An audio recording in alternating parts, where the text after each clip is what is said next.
Kyle versus Kirk Cousins. And you and I have paid a lot of close attention to the Vikings. I think we've liked the Vikings over the course of this year quite a bit. We think the Vikings are pretty scary. And this game is obviously a big game. Both teams, this is playoff path stuff. This is big, big, big stuff right here. And it's really important to both teams. The Vikings just beat the Packers in a pretty wild game. Pretty impressive to win the type of game they just won. So let's just start with that. It's Kyle versus Cousins. And I think if the Niners weren't in such a must-win situation, maybe Kyle versus Cousins would be a bigger story than what is the real story, which is they just got to find a way to win this football game. I think so. And, I mean, really, they've played 3 really good games in a row. They lost that overtime game to the Baltimore Ravens 3 weeks ago. They pounded the Chargers, and then they were handling the Packers. I thought just watching that game on Game Pass the other day, they kicked the shit out of them. The only difference was Aaron Rodgers just plays for the Packers, and he was just making some miraculous plays in Devontae Adams. Like, those two guys were just – it was like an NBA. Like, we're good enough, just us two guys, just to keep our team in this game. But the Vikings as a whole, I mean, Cousins has thrown 7 touchdowns the last 3 games. And you just watch him, like, he's made some incredible plays with his receivers. And I know the Niners have got a lot of momentum back, but, like, I think the Vikings, if they could trade coaches with Kyle Shanahan, they would in a heartbeat, right? Zimmer was a guy they want to fire. You know, if he misses the playoffs, he's going to get fired. Right. Obviously, Kyle Shanahan is not, but, you know, I do think, you know, the irony of this whole thing is that Kyle's always loved this guy, and now he's really playing the best football these last couple of years of his life. Like, it's kind of, in a weird way, like, Kyle's validated. This guy's coming now in a huge game since that playoff game when they kicked their ass. Think how good he's been since that playoff game, guy, last year and then the first half of this year. He really has been pretty good. I mean, I don't know, we'd have to really dive into the numbers, but definitely like a top 12 quarterback in the NFL. I mean, when you put up 40-ish touchdowns, which is what he had, 38 last year, 37 last year. How many does he have this year? Oh, no, 35 last year. He's at 21 this year. He was 35 and 13 last year.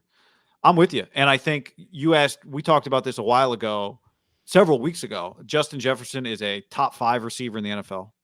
Thielen's dangerous. Dalvin Cook's fantastic. But there's just something off with them. And I started thinking about them in the same context as the Niners. Like, are there times when I've watched the Niners and thought they're better than this record? Or they're DVOA, they're 7th, right? They're statistically in some categories, they're better than this record. But I also know that they made some mistakes when it came to relying on players who were not reliable. And I do think their record right now is maybe they could be a game better. But for the most part, to quote Bill Parcells, who was on Monday Night Football, was it Bill? You are what your record says you are? Yeah, it's his quote. Now, why do we have these two country club playing quarterbacks? And this old geezer. Bill, haven't you made like $200 million coaching football? So good.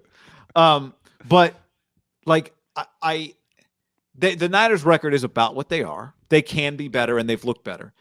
And I think the Vikings, I've looked at them largely like they're better than their record, which is right now 5-5. Wasn't that long ago they were 3-5 too before they beat the Chargers and the Packers, right?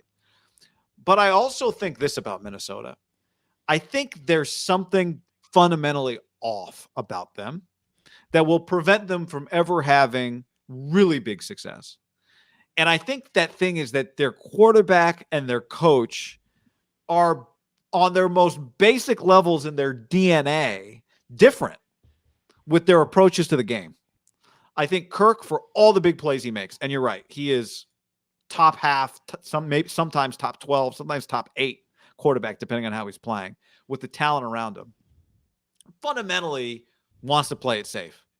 After the game where he had this incredible shootout performance against Aaron Rodgers, who also had a great shootout performance and improved his stats to 21 touchdowns and 2 picks, he said he wished he could have had some of those throws back. Now, the one that should have been picked, okay. But the ball to Thielen where the DB got turned around, Thielen caught it. There was a sense after the game that he didn't feel totally comfortable with how aggressive he was. When they asked Mike Zimmer about it, Zimmer was like, no, that's what we want more of. And I think there's a fundamental disconnect between Zimmer and between Kirk Cousins. Of course, look at Mike. Watch Mike. He's an aggressive defensive guy. Double A gap blitz is his scheme. That's him. And I don't know that I haven't really thought about this part of it until just now. How many great teams feel like their quarterback and their coach are disconnected? Because I just don't think they are stylistically a match. And they're kind Harbaugh, of this Lamar, McDermott, Josh, Bill, Mac, Andy Mahomes, forever Peyton and Drew Brees. That's where Tom's unique. Feels like him and Bruce matched, but also him and Bill matched. But and Great it feels teammate. like yeah, but I think that's a fundamental problem with them. And so can they light you up? Yes. Can they beat you? Yes. Could they beat the Niners this week? Hell yes. But I also think there could be something that happens this week as a response to the performance last week, which is either Kirk continues to be that aggressive and he's not comfortable doing it. And if he's going to continue to be that aggressive, he's not going to be able to maintain not throwing picks. So there's either a bunch of picks coming or he goes back to what he's more comfortable doing, which is being less aggressive, which would play into the Niners' hands a little bit. So I'm not sure which it is, but I think something's got to give at some point. And maybe it's not this week because he's got Thielen and he's got Cook and he's got Jefferson and he can just keep playing that game. It might work, right? Like his coach might be right about it. Bro, just keep doing it. And so what if you throw 6 picks in 3 weeks? Who cares? Like you're going to score more touchdowns. This is the way we got to play because our defense isn't stopping anybody. But I just feels like there's something a little off there and he could kill you, but he could also throw 2 balls to you this week. You know what's funny is I was told a couple years ago by an assistant coach in the NFL, he's like, obviously Zimmer's wife passed away several years ago. Like 4 or 5, a long time ago. And he said that he's dating now. And the way he dates, because I saw someone mention in the chat, I actually got a text message today from a friend that says, like, have you seen Zimmer's girlfriend?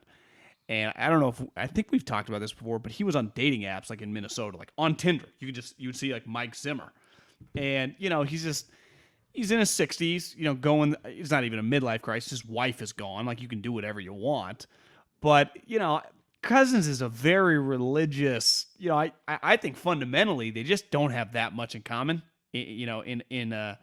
beside football probably. And I do think that kind of matters, just philosophically look at life the same way. And like when you think Mahomes and you think Andy Reid, you're like, God, that fits, right? Yeah, that just works. And Bill and Tom, like their philosophical matches were football meant the world to them. They would take a bullet for football. Like football was God family football. It was like football. We're there for 1, 2, 3s. Right. And it's where, Kyle's been trying to find his. And really, he's a little conservative, right? I mean, ideally, he wouldn't want to throw it that much. Cousins would have been a perfect match. But I just think if Kyle Shanahan, teams are much different. The Vikings were pretty good, remember? Like when the Niners beat them. Like they were a good team. Their defense was even better then. Their offense just replaced Diggs and Justin Jefferson, which is clearly an upgrade, but Diggs is a good player. Like that team was good. The Niners team was infinitely better. I mean, the pass rush, I remember being at that game. It was a joke. Like they couldn't, and their offensive line's not great either. But I was in the car today, and I turned on London Papa, and Joey Bosa's dad was on the phone. And actually, I was thinking, like, we should get him on the phone. Like, it was a good interview. And it's just like, well, I mean, I say Joey Bosa's, Nick Bosa's. You're correct. He's Joey Bosa's dad.